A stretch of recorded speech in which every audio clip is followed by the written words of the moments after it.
Olá a todos, aqui o Fala Sério Tietê, com vocês de novo, eu, Fernando Tietê, Ricardo Amadezio comigo. Nós estamos fazendo um react de uma notícia que está aí na boca do povo, que é o Lula de um lado criticando a atitude do Roberto Campos e o Roberto Campos do outro lado dizendo que as decisões dele são técnicas.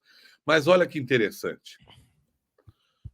O dólar volta a subir e atinge R$ 5,66 em dia de nova troca de críticas de Lula com o Banco Central, segundo a Folha de São Paulo.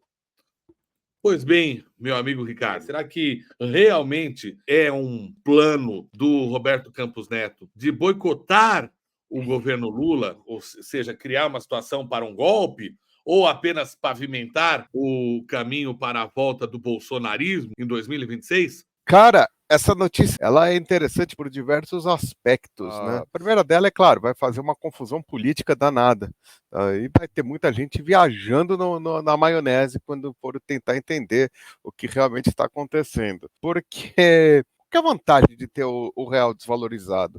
O dólar estando barato aqui no Brasil, tá, com relação à moeda, tem a vantagem de atrair investidores. A outra é justamente a manter aí a taxa Selic no 10,6 que está. Então, você cria um atrativo específico para atrair investidores para o Brasil, assim como tem uma outra questão muito interessante, que é a questão dos lucros que você vai ter para quem recebe em dólar. Então, por exemplo, eu vou vender uma commodity, eu vou receber em dólar. Quando você tem um dólar, por exemplo, a 3, eu estou vendendo a $10, mas um real desvalorizado a 3, eu vou ter R$ 30. Agora, o real valorizado em 5 pontos, quase 7, né? Nós estamos falando de $10 igual a R$ 57, entendeu? Então, é interessante, mesmo porque se a gente vai analisar a questão da economia interna do Brasil, ela não está ruim, Fernando. O Brasil ele está conseguindo equilibrar muito bem a questão da exportação com a importação. O Brasil conseguiu diminuir bastante a taxa de desemprego. Sabe, são números positivos, tá? Mas, ao mesmo tempo, a gente vê aí uma coisa que chama muita atenção, que é a questão do... Bom, politicamente a gente pode virar e falar que existe uma ditadura no Brasil. Uma ditadura única e exclusivamente dos bancos, econômica, dos interesses das elites, do interesse único e exclusivo dos donos do capital, que não é esse coitado do seu João. Isso é o seguinte, Ricardo. Ok, muito bem, você preparou a gente para entender o contexto da onde a gente vai falar. O Roberto Campos Neto está com essa não ação de não mexer na taxa de câmbio, botando dólar nas nossas reservas externas. Ele está boicotando o governo Lula, aliás, que ele está tentando, politicamente a gente pode até garantir até, mas a questão é a seguinte, vai ser eficaz nesse boicote? É que parece que pode vir a ser um tiro no pé. E por que é que pode vir a ser esse tiro no pé especificamente? Pois é, Fernanda, porque ao mesmo tempo que você tem... Hoje o mundo lá fora é outro completamente diferente, tá? Nós temos um BRICS vindo com tudo, então já é a busca do BRICS para estabelecimento da sua moeda própria e completamente desvinculado do dólar. E essa é a questão, nós estamos falando de moedas, tá? E nesse ponto, ao mesmo tempo que você tem essa questão do Campos, ele não dar o ajuste necessário ao dólar, ele está dando força para o BRICS. Vou te explicar o porquê. Se a gente for ver aqui dos últimos anos para cá, tá? Vamos considerar o Yuan, que é a moeda chinesa. Dos últimos anos para cá, ó, esse daqui é de julho de 2023, a moeda valia 0,67, tá? Para esse ano, uma escalada muito grande, quase chegando a 0,8, Fernando.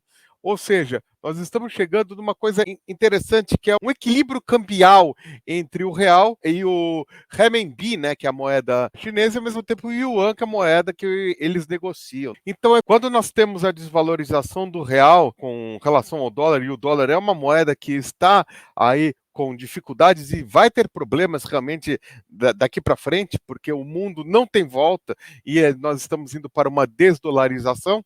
Essa mesma desvalorização está colocando em pé de igualdade a questão de equilíbrio cambial entre a relação do real brasileiro com o yuan chinês, quase de 1 para 1, tá? É interessante, quer dizer, esse caminho para a paridade cambial aí, ele pode ser interessante, até porque a gente pode, de repente, sofrer um pouco o impacto disto, porque ainda somos dependentes do dólar, mas a hora que a gente chegar no 1 por 1 e abandone o dólar, por exemplo, se isso acontecesse, né, seria o grito de independência contra o dólar, não é isso? Pois é. Agora a questão é, o que está na cabeça do presidente do Banco Central? Eu não sei. Nós estamos cedendo para o BRICS realmente? Ou está sendo só uma disputa aí de poderes? E você entende, Fernando? Nós estamos numa relação aqui já com duas moedas, tá? Dentro do mundo que promete ser multipolar, e nós estamos aqui numa questão complexa, porque eu realmente ainda não ficou claro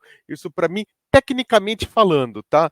Perfeitamente. Politicamente, porque os dois estão entrelaçados, política e economia, eles estão entrelaçados, tá? Sem dúvida.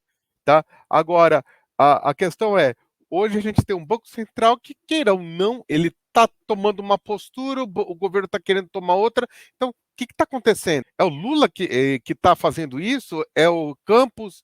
Ou seja, aqui a gente precisa deixar bem claro para o nosso espectador que isso é uma teoria, porém, no meio de tanta notícia igual falando Lula atacou Campos Neto e Campos Neto atacou Lula, isso daqui é uma visão nossa que tem bem o DNA do nosso canal de mostrar aquilo que não aparece na mídia mainstream.